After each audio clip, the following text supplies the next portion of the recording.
Di Gias 2023 ini kita kedatangan banyak banget mobil listrik, ya nggak? Betul, dan kalau kita tilik-tilik lagi teman-teman, datangnya tuh rata-rata dari negeri tipe Tahu. Ini salah satunya Maxus Miva 9. Betul, dan si Maxus ini improvement banget, honestly impressive tagline-nya. Jadi itu terobosan Cina banget nih baru. Tapi kayaknya kita nggak bakal ngomongin cuman satu mobil ini doang, ya kan? Karena ada banyak banget, bener kan? Iya, kalau kita bisa rekap ya, di Gias ini salah satu mobil terbanyak tuh mobil listrik Cina. Betul Yes. sekali. Jadi di video kali ini kita akan muter-muter keliling Gias, mau ngeliatin apa aja mobil Cina yang bertenaga listrik yang ada di Gias kali ini ya. Betul sekali. Ya udah, langsung saksikan aja. Ya. Selamat datang di Autofun Indonesia, Kakak. Pulsanya.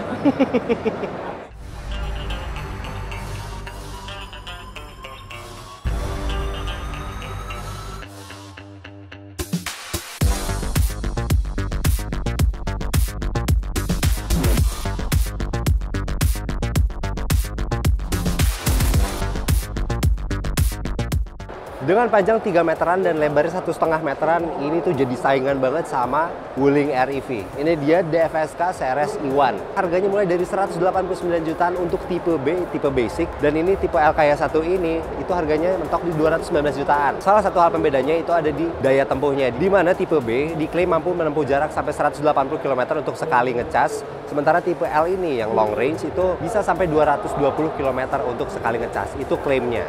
Desain juga siluet-siluetnya tuh mirip banget sama REV. Jadi kotak-kotak kecil kayak city car banget. Cuman kalau menurut gue pribadi kayaknya nggak selucu REV sih. Jadi kayak ada garis-garis miring yang kurang pas aja gitu. Tapi ya suka atau enggak itu desain baik lagi sama selera masing-masing sih memang. Untuk ukurannya yang imut-imut, rasanya ruang interior lega-leganya tuh masih proper lah. Tetap bisa muat 4 penumpang dan ini headroomnya besar gitu dan leluasa geraknya. Pun warnanya juga lebih lucu lagi sih karena warna ungu-ungu gini kayak permen gitu bentuknya. Fiturnya cukup aja untuk harganya dan ini kelasnya kelas mobil listrik ya. Ada TPMS, ada kamera mundur, sensor parking, terus rem parkirnya elektronik. Tapi kalau kita ambil tipe yang di bawahnya, dia emang belum ada head unit touchscreen, udah gitu. Rem tangannya juga masih rem tangan biasa. Penempatan juga lucu. Kalau ini tuas transmisinya di dashboard, jadi kayak knob gitu, kayak saklar. Sementara sisanya model tombol sentuh. Rasanya ini bisa banget jadi alternatif dari Wuling REV yang lebih terjangkau, tapi masih proper juga gitu sebagai mobil listrik. Nggak sebercanda kayak Kurnia Motors kayak Cooper kali ya. Tapi masih proper lah ini.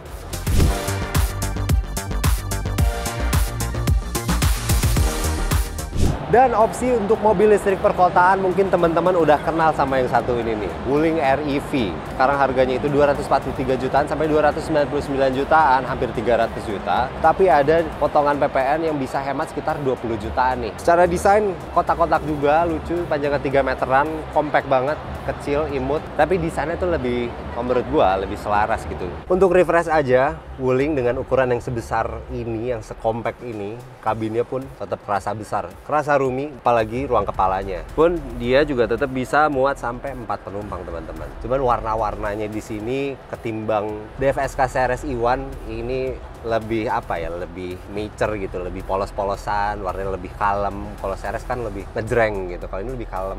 Terus fitur-fitur juga ada electronic parking brake dan model knob transmisinya juga unik, modelnya model rotary dial gitu. Pun secara fitur ya ini uniknya ada fitur WIN, Wuling Indonesian Voice Command. Bentar-bentar, ketika video ini udah kelar dibuat, ternyata Wuling REV juga ngeluarin varian baru yaitu versi Lite. Kenapa jadi penting dan harus masuk ke sini? Karena akhirnya dia lebih murah dari DFSK CRS E1 setelah kena diskon PPN. Walaupun cuma selisih 100.000.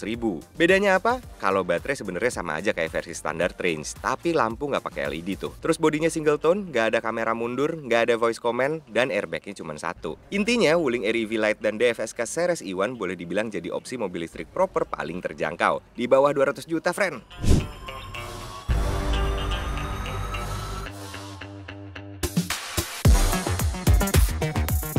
Kalau ngomongin mobil listrik asal Cina atau Tiongkok, ini ada brand baru nih, Neta namanya. Nah, di Gias 2023 ini mereka ngebawa beberapa unit nih. Ada Neta V, Neta U, dan Neta S. Tapi hari ini kita bakal ngomongin si Neta V-nya nih. Dia bisa jadi opsi mobil terjangkau antara Wuling REV sama DFSK CRS S1. Kalau dibanding S1 dan REV, Doi punya keunggulan komparatif di sektor jarak tempuhnya. Sekali cas full bisa jalan 400 km. Artinya liburan ke Bandung sih pulang pergi nggak usah ngecas lagi. Dimensinya emang nggak seimut REV atau S1. Doi sih lebih mendekati micro SUV kayak Toyota Race. Jadi buat pengemudi pemula juga nggak bikin panik. Harganya juga nggak intimidatif. Kabarnya cuma dibanderol 370 jutaan aja.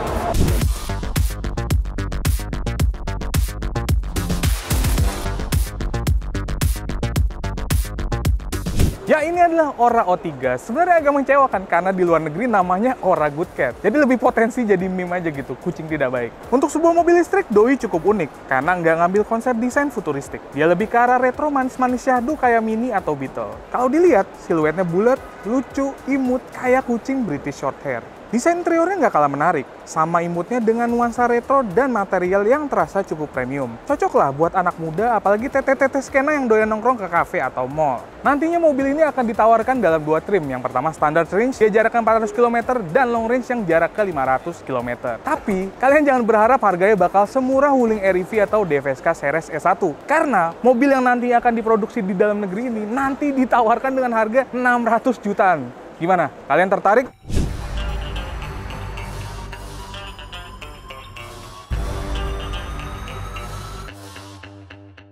Nah, kalau satu ini mungkin udah pernah muncul beberapa tahun belakangan nih, kayak di 2021 itu ada MG ZS EV yang pre-facelift gitu. Di 2022 dikenalin MG ZS EV yang pre-faceliftnya, lalu di 2023 kabarnya ini udah mau dijual, tapi belum keluar harga resminya. Oke lah, secara merek MG bukan merek asal China, jadi mereknya itu merek Inggris. Tapi kalau kita lihat sejarah perusahaannya sekarang, MG sendiri adalah bagian dari SAIC Motors asal China untuk juga memasarkan produk-produk SAIC di berbagai negara. Blasteran China London lah ya, gitu. Anyway, mobilnya sendiri pakai basis dari MG ZS yang emang kita udah kenal duluan di sini, dimana secara ukuran akhirnya dia itu ada di kelas-kelas kayak crossover kompak kayak macam di Honda HR-V, udah gitu Wuling Alphaz, Hyundai Creta gitu. Jadi dimensi-dimensi SUV kompak lah, cuman dengan desain-desain yang ala EV, kayak nggak ada grill kosong gitu. Terus untuk daya tempuhnya si MG ZS EV ini diklaim bisa sampai 403 km.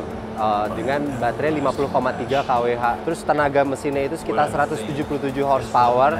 Dimana klaimnya lagi dia bisa 0-100 di sekitar 8 detikan gitu. Kalau kita masuk ke dalam kabin, nuansanya dan ruang-ruang leganya itu ya kelas-kelas compact crossover lah. Nggak yang terlalu roomy, tapi cukup-cukup aja untuk di kelasnya. Soal fitur MG ZS EV ini boleh dibilang kayaknya akan lengkap juga gitu, terutama untuk di sisi Advanced Driving Assistance System-nya atau ADAS. Jadi fitur-fitur semi otonom, misalnya nih si cruise control-nya udah adaptif, udah gitu, ada lane keeping assistance, itu jadi ADAS-nya lengkap. Selain itu ada wireless charger juga. Ini head unit udah lengkap sama Android Auto dan Apple CarPlay. Terus sisi-sisi mewahnya pun dikasih ke model ini, misalnya ada electric seat, terus penggunaan material-material yang cukup berkelas lah ya. Ini ada leather, bungkus leather, ini soft touch dengan stitching merah yang ala-ala sporty gitu teman-teman.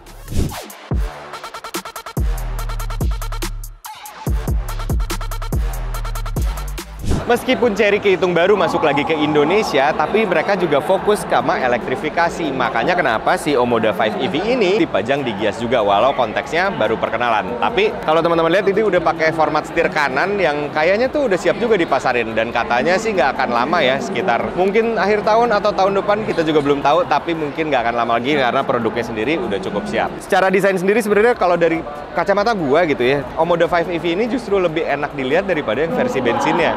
Karena kayak nggak berlebihan aja gitu loh, dari mulai pemilihan pelek dan color tone-nya itu semua lebih simple. Mungkin karena grillnya ditutup juga gitu ya, dia tampangnya lebih minimalis daripada yang versi bensinnya. Dan akhirnya membuat kesan yang nggak too much lah gitu mobilnya. Cukup aja kayak gitu, enak dilihat, modern, futuristik, cukup. Tapi yang pasti jadi menarik itu adalah powernya teman-teman. Karena kalau kita lihat spek di Cina itu si Omoda 5 EV bisa ngeluarin 224 PS dan torsi 400 Nm.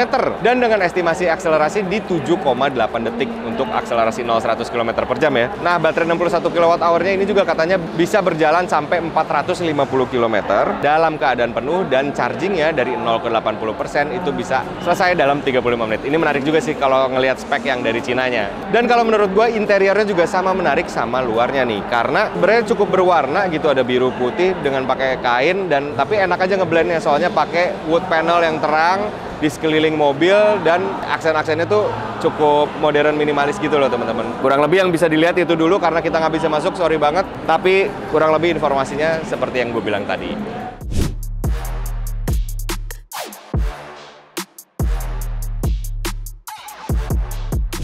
Nah, kalau yang ini adalah Maxus Mifa 9. Untuk pertama kalinya ada MPV full size, full electric di Indonesia. Tenang, emang kelihatannya agak mirip-mirip nih dari depan, samping, belakang kayak Lexus LM. Tapi mobilnya sebenarnya proper juga kok dari segi eksterior dan interiornya gitu. Secara size dia itu emang bersaingnya sama Alphard sama Lexus LM, tapi sebenarnya dia lebih melar lagi panjangnya.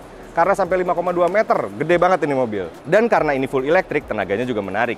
Katanya sih dia bisa ngeluarin output sampai 245 PS dan torsinya 350 Nm. Dan jarak tempuh si mobil ini ketika penuh bisa sampai 500-an kilometer klaimnya. Gede juga sih. Tapi yang jadi nilai jual si Maxus Mifa 9 ini kayaknya di dalamnya deh. Soalnya harganya sampai 1,425 miliar. Mahal tuh lumayan. Yuk kita lihat dulu dalamnya. Pertama dari segi duduk aja ini udah enak banget. Gede banget si captain seat-nya dan semuanya bisa diatur secara elektris dari gadget masing-masing nih. Jadi di samping sini ada gadget masing-masing kiri kanan. Jadi mau recline, mau maju mundur, mau kiri kanan semuanya bisa diatur dari sini. Bahkan bagian headrest juga diaturnya secara elektris di sini. Dan ada ottoman seat yang bisa bikin kita tiduran dengan nyaman di mobil ini.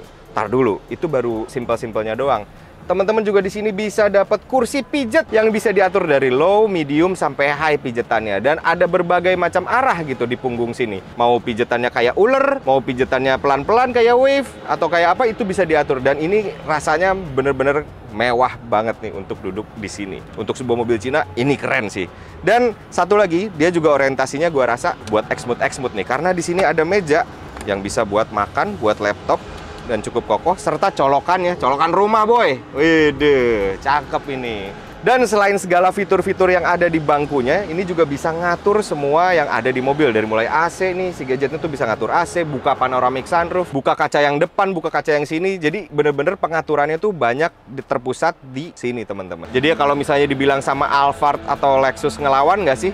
Sebenarnya boleh dibilang lumayan ngelawan juga sih, walaupun mungkin secara material nggak semewah yang ada di Alphard atau Lexus. Di sini mungkin cukup aja, tapi kerasa udah cukup mewah kok. Dengan harganya 1,4 miliaran, full elektrik, ini kayaknya harusnya worth it deh. Apalagi mobil ini nantinya juga akan CKD kok di Indonesia. Keren kan? Nah, tentunya mobil ini juga udah lengkap secara safety. Dari mulai ADAS-nya itu paket komplit banget, semuanya ada. Udah gitu ada 6 airbag, dan secara entertainment ini juga udah memenuhi ekspektasi lah. Cukup banget untuk harganya.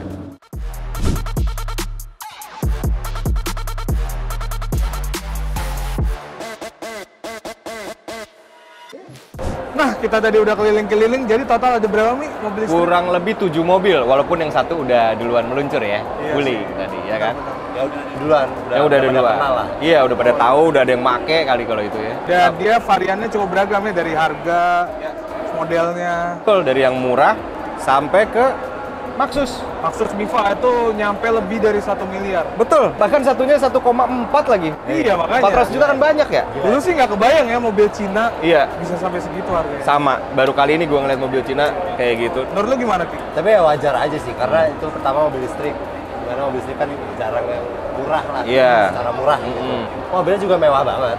Mewah sih jatuhnya. Mewah. Ininya aja, touch panel. Iya. Untuk sebuah mobil Cina sih itu langkah yang signifikan banget ya. Ada MPV full size, elektrik, mewahnya kayak gitu. Tapi ya jadi konsumen jadi makin banyak pilihannya. Betul. Kayak salah satunya itu ada Neta. Ya. Si Neta V itu bisa mengisi pasar yang tadinya belum ada tuh.